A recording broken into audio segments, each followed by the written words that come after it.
Assalamualaikum warahmatullahi wabarakatuh. Saya dengan rekan-rekan saya yaitu kelompok 3 kali ini akan menjelaskan mengenai teori dari Gardner. Nah, sebelum masuk ke materi, saya akan memperkenalkan anggota dari kelompok 3 terlebih dahulu. Nah, yang pertama ada Taskia dengan 3 digit NIM terakhir yaitu 005. Kemudian saya sendiri Maida dengan 3 digit NIM terakhir 024. Kemudian Nurul Fadila dengan 3 digit NIM terakhir itu 062. Next. Nah, yang pertama mengenai biografi singkat.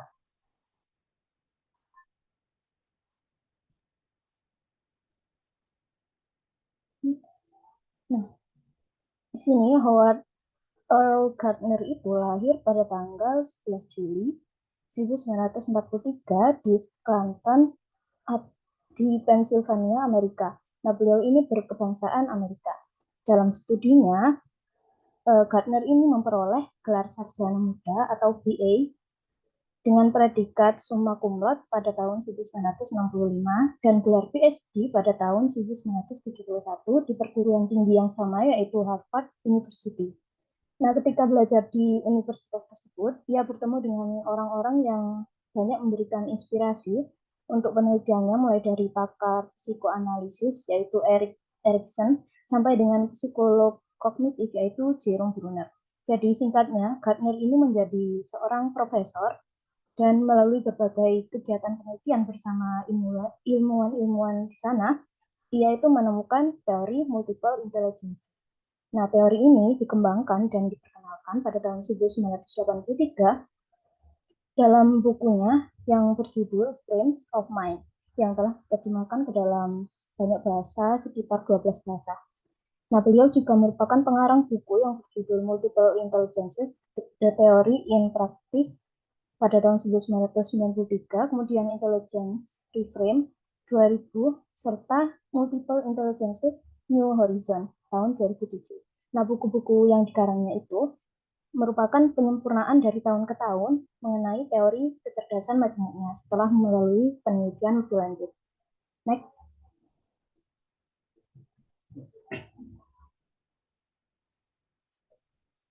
Nah, selanjutnya mengenai teori multiple intelligences.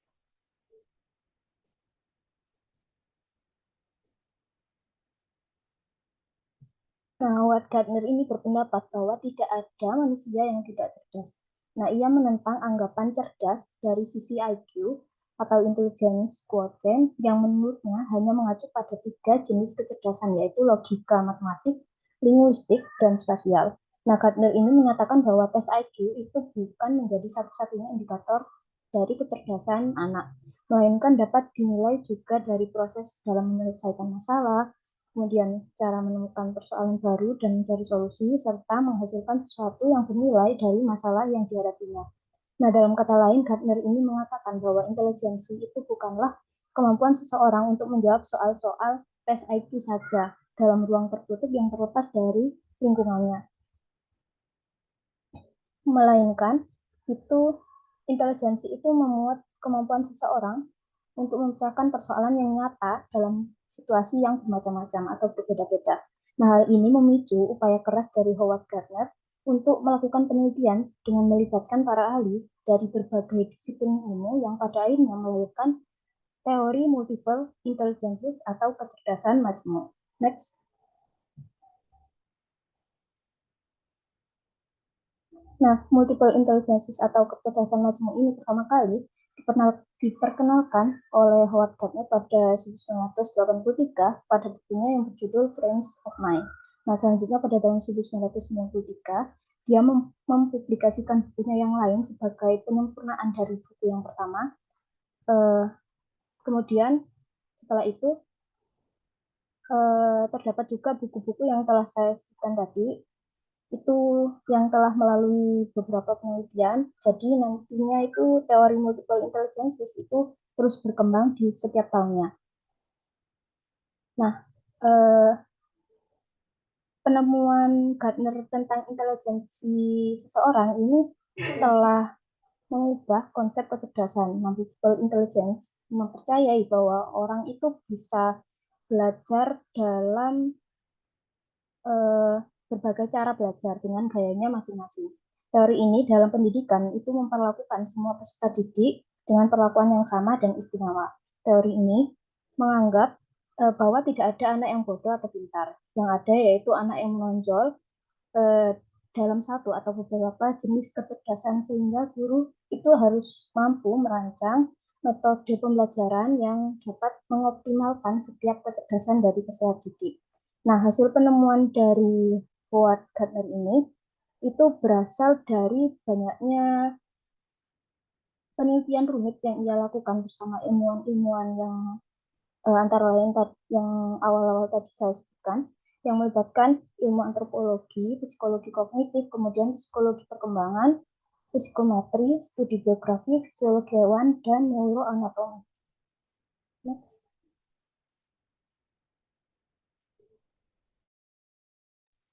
Selanjutnya, macam-macam multiple intelligences atau macam-macam kecerdasan macam.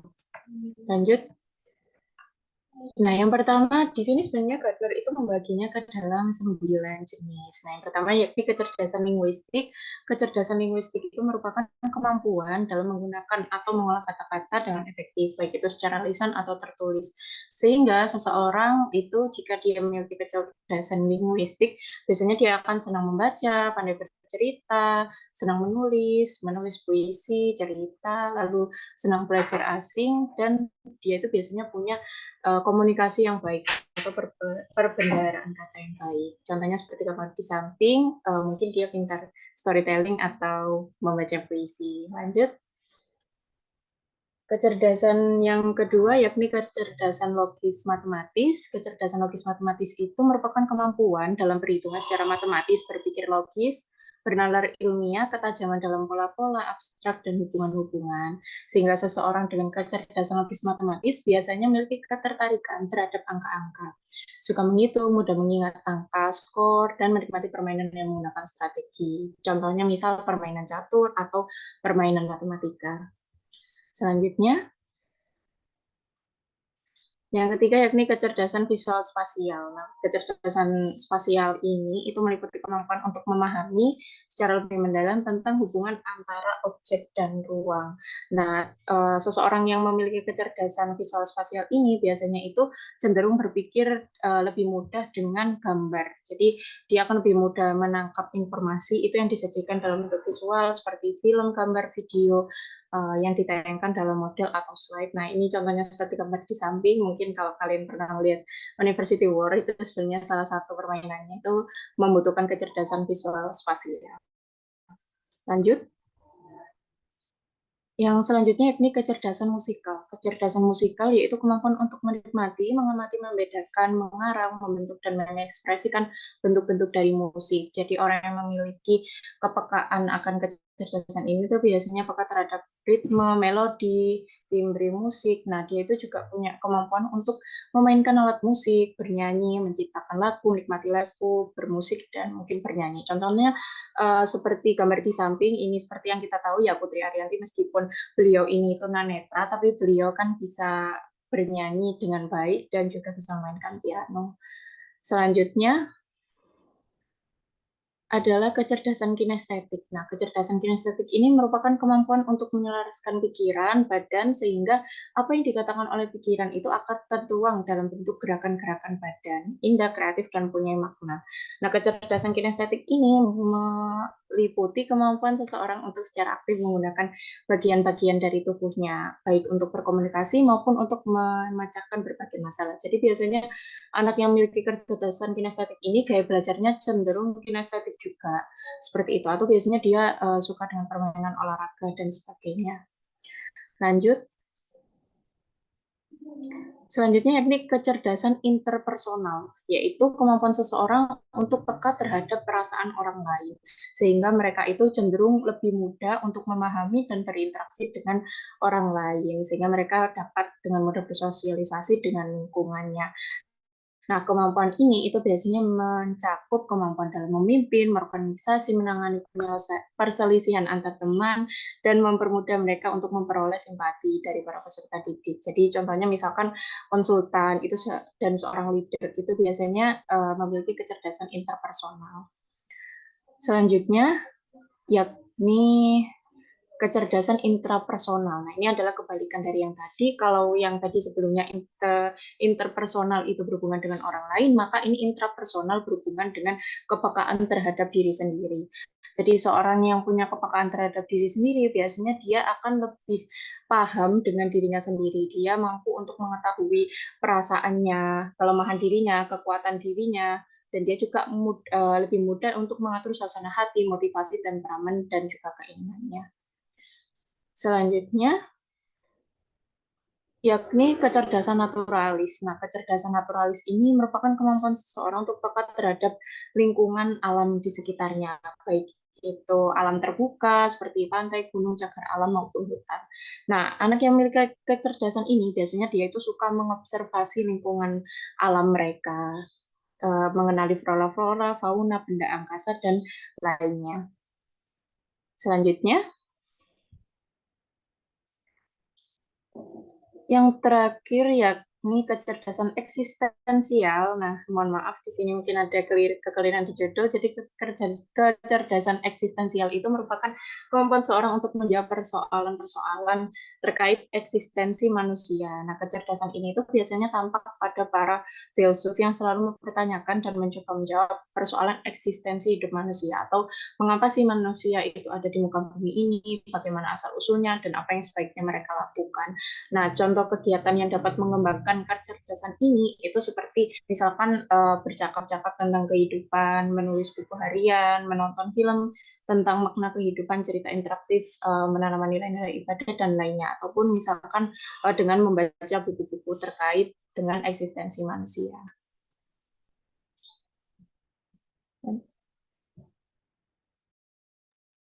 Ya, selanjutnya yaitu kelebihan, kekurangan, dan penerapan dalam pembelajaran matematika. Nah, adapun kelemahan dan kelebihan dari teori ini, yang pertama kalau kelebihan dari teori multiple intelligence ini, yang pertama, pembelajaran dapat lebih fokus terhadap suatu kecenderungan kecerdasan dan menunjukkan hasil yang optimal. Yang kedua, memberikan sudut pandang baru terhadap pengembangan potensi manusia. Dan yang ketiga, membuka kesempatan pada pelajar untuk kritis dan berpikir terbuka, menghindari adanya penghakiman terhadap manusia dari sudut pandang kecerdasan intelijensi. Dan dari ini kita bisa tahu bahwa multiple intelligence itu menyamaratakan semua kelebihan, semua kecerdasan yang dimiliki oleh setiap manusia. Nah, adapun kelemahan dari multiple intelligence ini yaitu memiliki kontroversi terutama dalam pandangan ahli psikologi tradisional seperti mencampur adukan pengertian kecerdasan, keterampilan, dan juga bakat.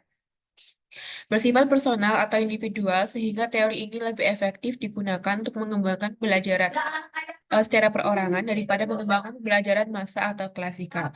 Lalu yang ketiga, membutuhkan fasilitas yang lengkap sehingga membutuhkan biaya besar untuk operasional klasikal atau massal. Nah, adapun penerapan dalam pembelajaran matematika yang pertama, jika dari kecerdasan linguistik atau verbal, yaitu menggunakan cerita atau penjelasan verbal untuk memperkuat pemahaman konsep matematika. Lalu yang kedua, kecerdasan logis matematika. Ya, jika masalah matematika yang memerlukan pemikiran logis dan penyelesaian matematis. Lalu yang ketiga, kecerdasan visual spasial, di mana kita bisa menggunakan diagram grafik atau manipulatif visual untuk mengilustrasikan konsep matematika. Lalu yang keempat, kecerdasan musikal, yaitu kita bisa menggunakan lagu atau irama dalam menyampaikan konsep-konsep matematika yang abstrak. Contohnya itu kalau kecerdasan musikal kayak misalkan kita nyanyi sentimeter, kilometer, hektometer, dekameter, meter. Nah, itu kan lebih mudah dihafal oleh siswa. Lalu yang kelima itu kecerdasan kinestetik atau jasmani. Ini aslinya kecerdasan kinestetik, yaitu melibatkan siswa dalam aktivitas fisik seperti manipulasi benda matematika atau permainan bergerak. Lalu yang keenam, kecerdasan interpersonal, yaitu contohnya mendorong kolaborasi antara siswa dalam menyelesaikan masalah matematika secara tim atau kelompok. Lalu yang ketujuh, kecerdasan intrapersonal. Kita bisa memberikan kesempatan bagi siswa untuk merenungkan pemahaman mereka terhadap konsep matematika secara individu. Lalu yang kedelapan, kecerdasan naturalis, yaitu mengaitkan konsep matematika dengan fenomena alam atau lingkungan sekitar untuk memperkuat pemahaman konsep matematika mereka. Lalu yang terakhir, kecerdasan eksistensial, di mana kita bisa mengajukan pertanyaan reflektif tentang relevansi dan signifikansi matematika dalam kehidupan sehari-hari. Berikut adalah daftar pustaka dari eh, PPT pada hari ini. Sekian dari kelompok kami. Wassalamualaikum warahmatullahi wabarakatuh.